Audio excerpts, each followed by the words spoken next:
Hello, good evening, everybody. Welcome to our Tech Tuesday.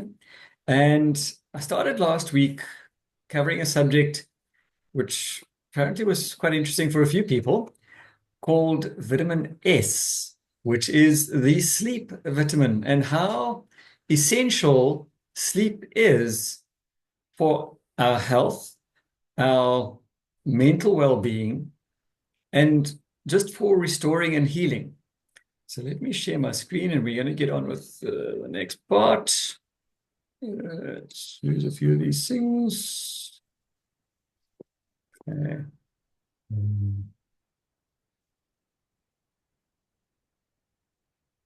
All right. So we started to discover last week how important sleep actually is. And we covered a few of the basics, like what it is, what it isn't, and why we need it, and what happens when we do sleep. And now we're going to cover a couple of the issues that come about that we can get that interrupts our sleep. And one of them is a thing called sleep apnea. One of the most common causes of loss of sleep is snoring and sleep apnea. I don't know if anybody has slept with somebody who regularly uses a chainsaw. Well, that's the snoring part. And for me, it's even more scary when they quit breathing because that's when I wake up. Dr. Dement found that 40% of the population suffers from sleep apnea, and half of these cases are medically significant. Here's a scary stat for you. The word apnea means absence of breath. I remember my father used to do things like that, and you'd either have a bit of sleep apnea when you're sleeping, but if he was focused on things, he would forget to breathe. And it was quite scary at times because he'd be focusing on doing something and suddenly he'd jerk and you go, oh, I should be breathing around about now. And then he carried on. So the throat relaxes during sleep because pretty much your whole body relaxes during sleep. And this is what happens when you have surgery. They put you to sleep. And what happens then is obviously everything shuts down and your throat closes, which is why they've got to shove a tube down there to keep oxygen going through. Many people, particularly those who are overweight, will have the throat partially close during sleep, resulting in loud snoring, or totally close, resulting in sleep apnea. Now, this happens especially when the person is sleeping on their back. If they're sleeping on their side or in the traditional recovery position, generally you don't have this issue. Most people with apnea snore. The closing of the throat robs the body of life-sustaining oxygen and forces the sleeper to wake in order to breathe. For this reason, almost all of those who suffer with serious sleep apnea are also sleep deprived. And when you're sleep deprived, you get cranky. And when you're sleep deprived, you also tend to put on weight. So it's a whole big vicious cycle. For those who are overweight, you have sleep apnea. And because you have sleep apnea, you're putting on more weight. So that whole cycle is nasty. And you've got to come to the area where you've actually got to break that cycle if you're wanting to regain your health. The victim of sleep apnea becomes more accident prone as a result of lack of sleep, because if you are driving a long distance and you fall asleep, or you're driving tired and exhausted, they've tested it and proved scientifically that if you drive when you are exhausted, it is as bad, if not worse, as if you were driving when you are drunk. And if you've ever woken up or semi-woken up from a very deep sleep and try to get out of bed and go to the bathroom, I collect quite a few patients from this situation because they're not quite awake yet, and they're awake enough to know that they have to go to the bathroom, and they try and get out of bed and they fall. And then I meet them in casualty or after theatre because they've now broken something that they weren't supposed to. One survey found that 15.6% of those with apnea had had at least one automobile accident, compared with 6.7% of those who did not suffer with the condition. And there were a few other very scary stats that I didn't put into this talk for the same reason. The next thing is a thing called fatal fatigue. The greater the sleep debt accumulated, the more impaired we become. And as I said, it's almost as if you are drunk. Eventually, we arrive at what Dement calls fatal fatigue. At this point, we can put our own lives or the lives of others in danger. Think about people who fall asleep behind the wheel of a car. They drift along the road and they drive into somebody, or they roll off the side of the road. If they've got passengers, we have problems. Dement observes that people are terrible at guessing if they are likely to fall asleep. I don't know if anybody on this talk has ever fallen asleep behind the wheel of the car. It is not a fun feeling when you realize what's happened. And back in my early days of driving, I remember doing this one day. I was driving through the Karoo, and there were three of us in the vehicle, and I was driving. Fortunately, the road was very, very straight, but that was also the problem, because I realized after a while that I had fallen asleep behind the wheel of the car, but because the road was dead straight and was very quiet, I had stayed on the road. Otherwise, things could have been very, very nasty, and that scared me.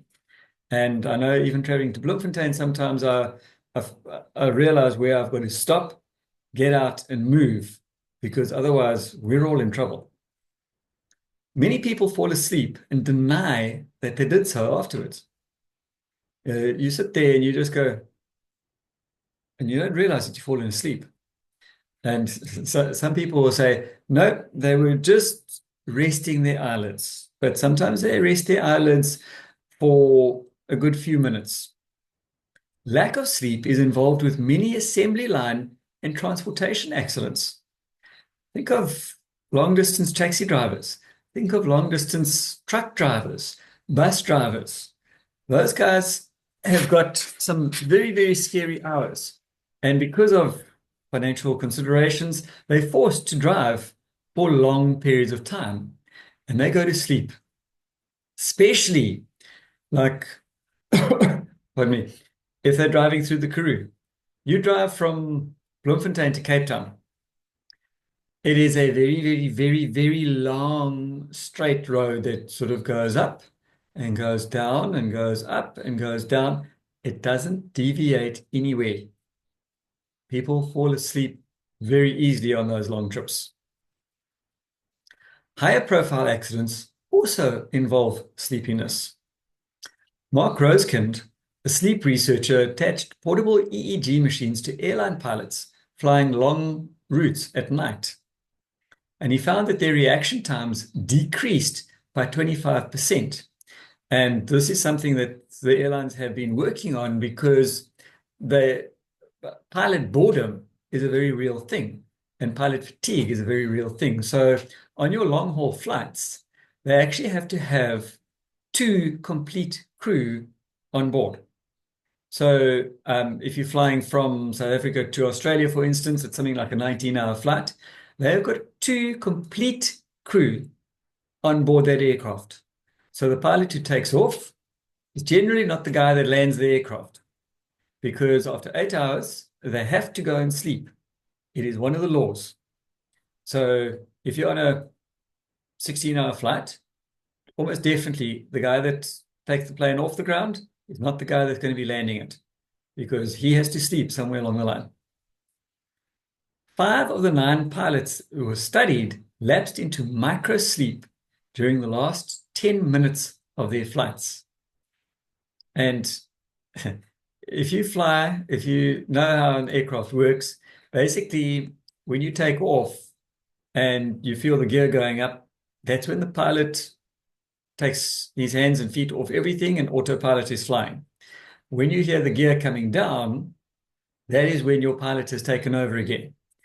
And that is usually within the last 10 minutes of flight. In fact, it's less than 10 minutes because I think they dropped the gear down about 5 minutes before landing.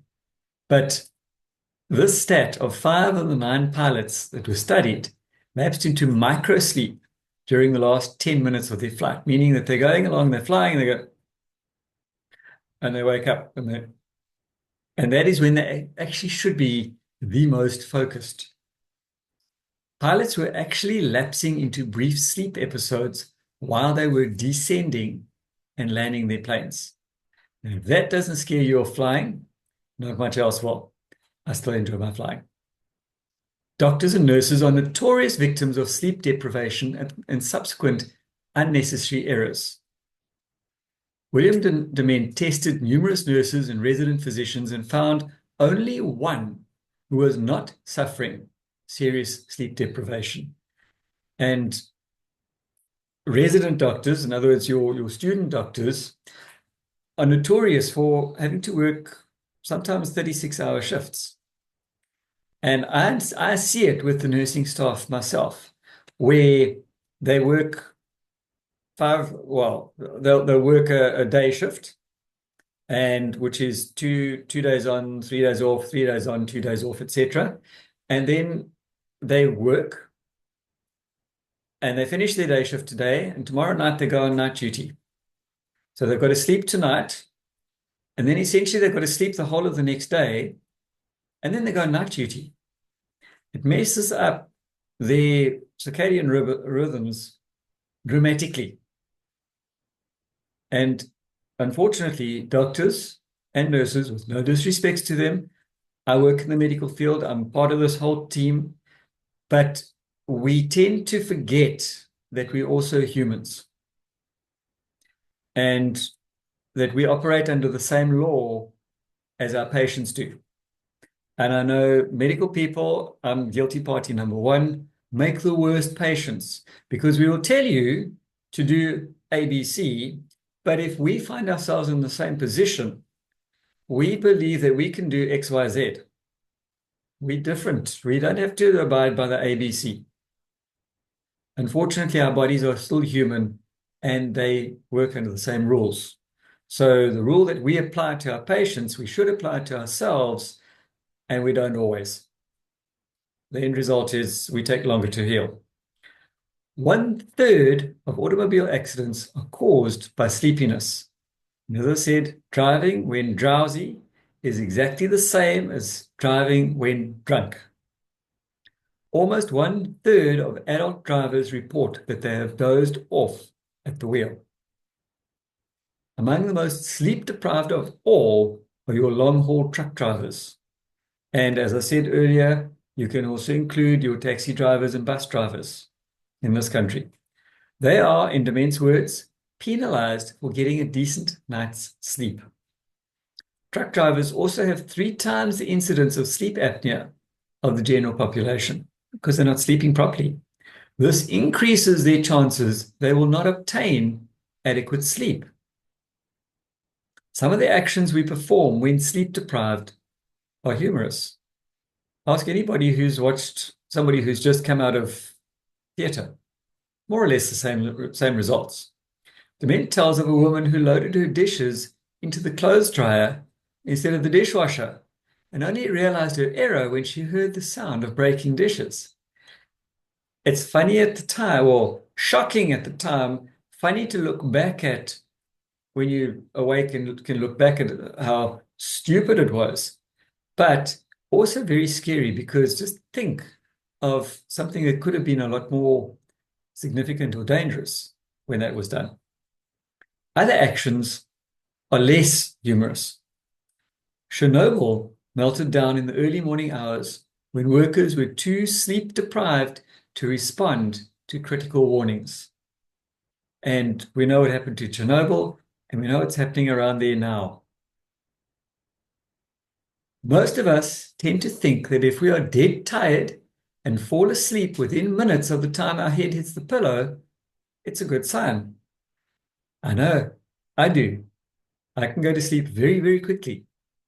Dr. William C. Dement, founder and director of the Stanford University Sleep Research Center, found that those who fell asleep within 5 minutes were suffering from extreme sleep deficiency.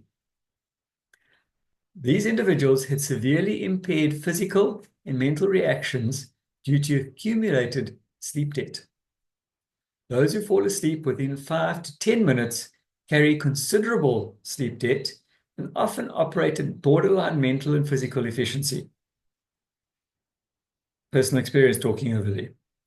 Those who fall asleep within 10 to 15 minutes carry a manageable sleep load, while those who require 15 to 20 minutes to fall asleep usually have excellent alertness and physical stamina. The next thing is, if you sleep more, you crave less. So for anybody who you know of who is wanting to lose weight, maybe let them listen to this section. New science continues to demonstrate the importance of a restful, good night's sleep to maintaining normal weight and metabolism. During the last decade, research efforts have continued to shed light on the established association between sleep quality and obesity. It appears, it appears that sleep deprivation alters various aspects of the hormonal control of metabolism.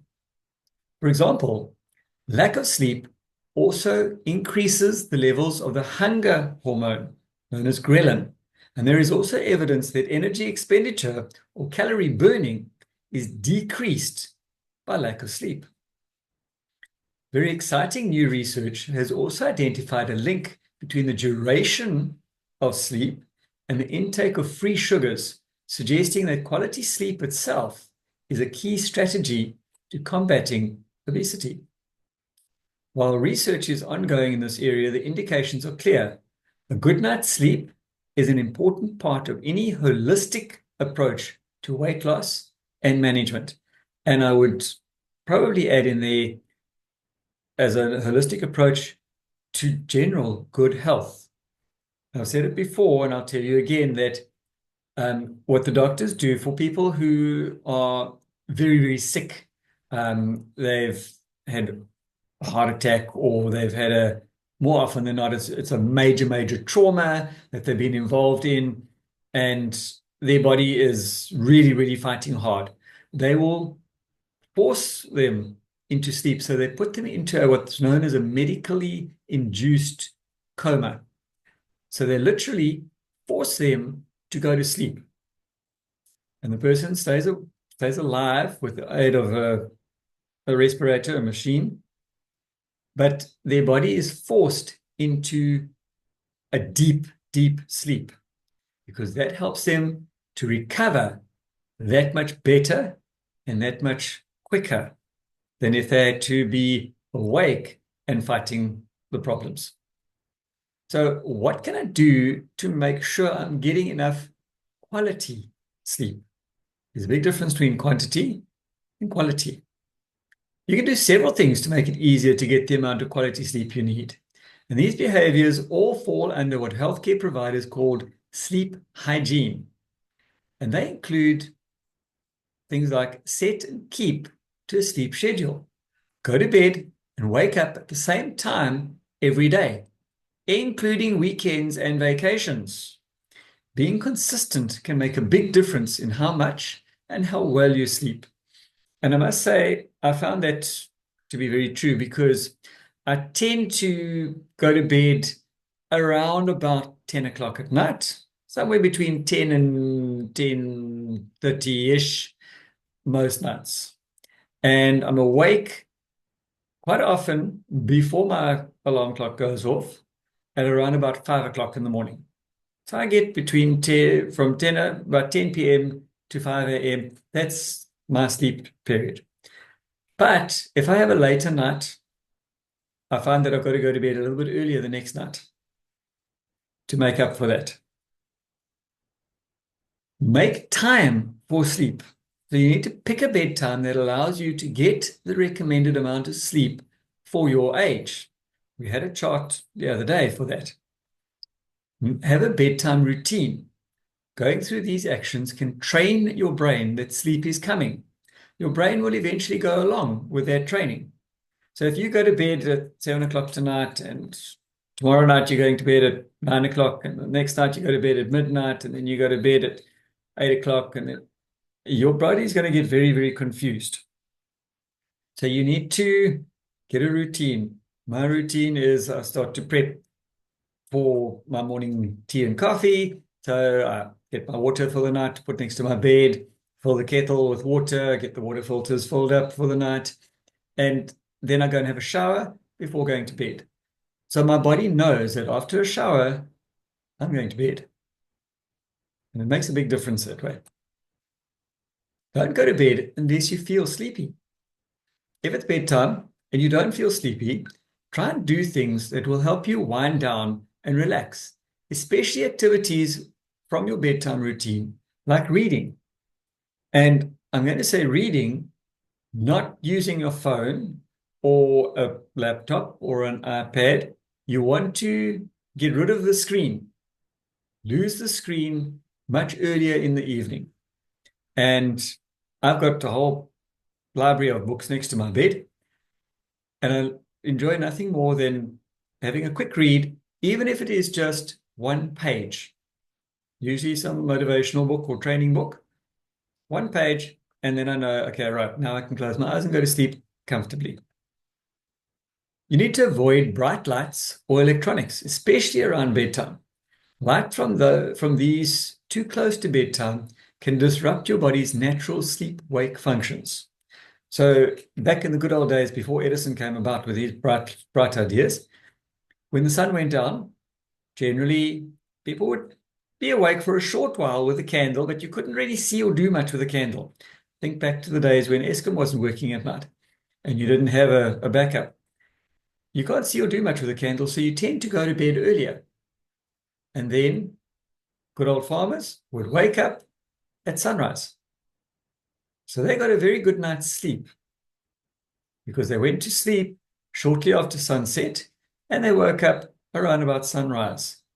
This is what we are conditioned to do from time immemorial. And then Edison came about and changed all of that, and now we've got problems. You need to avoid drinking alcohol or eating a meal too close to bedtime. A light snack is the best option if you feel hungry before bedtime, not a large plate full of food. Maybe a Christmas cookie or two, but alcohol and food can disrupt sleep, especially when you consume too much of either. And try not to drink too much of any beverage too close to bedtime. That limits how often you feel you need to go to the bathroom during the night. I know Charlie's mentioned before that he suffers from TB, tiny bladder. Don't rely on sleeping medications. Long-term use of sleeping pills and other medications, even ones available over the counter, can negatively affect your sleep. The only sleep-related medications you should use regularly are the ones your healthcare provider prescribes, and you should only take them as instructed. And in my opinion, you should only take them for a relatively short period of time when needed. Don't get too used to them. Physical activity can help. Staying active during the day, even just going for a walk, can help with the quality of your sleep. And I know I tend to do a little bit of a light workout shortly before I go and have a shower as well. Not for very long, but just to get a little bit of the last bit of energy out of my body. Use your bedroom for bedroom activities. That generally means sleeping and intimacy. Your brain uses that sense of place in subtle ways that can affect how you sleep. In other words, don't have a TV in your bedroom. Very, very bad. Reach and maintain a healthy weight. Your weight can affect your sleep. An example of this is having excess weight, which can increase your risk of developing obstructive sleep apnea. You've got a couple of minutes over here. So what's the best diet for healthy sleep? And this I got from Professor Erika Jansen. Within overall healthy diet patterns, there are numerous individual foods and nutrients that may be linked to quality of sleep with varying degrees of evidence. For example, studies have linked consumption of fatty fish, dairy, kiwi fruit, tart cherries, and other berries such as strawberries and blueberries with better sleep. One of the common pathways through which these foods may affect sleep is by providing melatonin, which is an important modulator of sleep and wake cycles in the brain. Fiber-rich foods like beans and oatmeal and certain protein sources, especially those that are high in the amino acid tryptophan, such as poultry, are also associated with higher quality sleep. Individual nutrients that may be beneficial include magnesium, vitamin D, iron, omega-3 fatty acids, and manganese. Some foods like salmon are sources of these multiple nutrients. One important caveat with a lot of the research on individual foods, as well as diet patterns, is that most studies cannot easily disentangle the direction of the relationships. In other words, it's hard to know whether the association is a result of diet affecting sleep or sleep affecting diet. The reality is that it is likely a cyclical relationship where a healthy diet promotes good sleep quality, which in turn helps to reinforce good dietary habits. With observational studies, there are also possible confounding factors, such as age and economic status, that may have important correlations with both sleep and diet. I'm going to stop right about there because we've got about 6 minutes left. Does anybody have any questions or comments before I stop recording?